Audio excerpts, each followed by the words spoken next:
آخری بار تیرے حسن کو سجدہ کروں،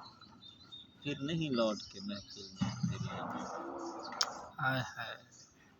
آخری کلاس کے حوالے سے بھائی مجھے تو خوشی ہے، شکر ہے کہ آخری کلاس ہے۔ ہاں البتہ جن کے کچھ دلی اور جذباتی تعلقات یہاں پہ بن چکے ہیں لوگوں کے ساتھ، انہیں جدا ہونے میں تھوڑا سا مسئلہ ہوگا، لیکن یہ ہے کہ پھر وقت ہر درد کا بہت بڑا مرہم ہے، تو وقت کے ساتھ ساتھ یہ درد بھی سہ ہی جائیں گے وہ بیچارے جن کے دلی اور قلبی اور جذباتی یہاں پر تعلقات وابستہ ہو چکے تھے۔ اور یہ سرائے ہے، لوگ آتے ہیں بیٹھتے ہیں گپ شپ کرتے ہیں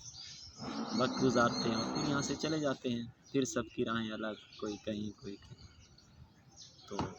ایسا ہی ہوتا ہے۔ بس اس سے زیادہ کیا کہا جا سکتا ہے۔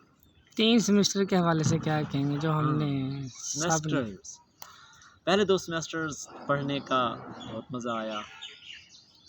پڑھائی کا بھی، گپ شپ کا بھی، نوک جھونک کا بھی، اور دشنام ترازی، تانے تشنے سب کچھ کلاس میں چلتا رہا، بے شک، اور کوئی کسی کا منظور نظر رہا، کوئی کسی کا منظور نظر رہا، اور جن کو کسی نے منظور نظر نہ بنایا وہ بیچارے پھر یہ ہوا کہ خود کو دوست بنا لے اور خود سے باتیں کر، بات ہے، وقت نے تنہا کر ڈالا تو غم نہ کر، وہ بیچارے بھی انہوں نے بھی گزار ہی دیا۔ لیکن جو 3rd سیمسٹر تھا نا، بالکل مزہ نہیں آیا، نہ پڑھنے کا، نہ گپ شپ کا، اور نہ نوک جھونک کا، بس وہ جیسے سفر کے شروع میں ہر مسافر تازہ دم ہوتا ہے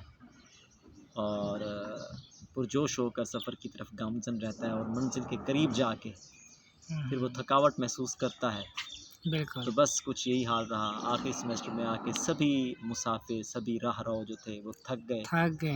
تو کوئی کدھر جہاں جس کو سایہ ملا وہ بیچارہ وہیں بیٹھ گیا، صحیح، اور بس اب جو باقی ماندہ سفر ہے گھسٹ کر اس کو ہم نے یہ مہینہ پورا کرنا ہے انشاءاللہ، انشاءاللہ، اور لا محالہ منزل پر پہنچنا ہمارا مقصود ہے۔ بس منزل پر پہنچ کر اور پھر وہاں سے پھر ڈھیروں راہیں نکلیں گی، ہر کسی کی راہیں جدا جدا،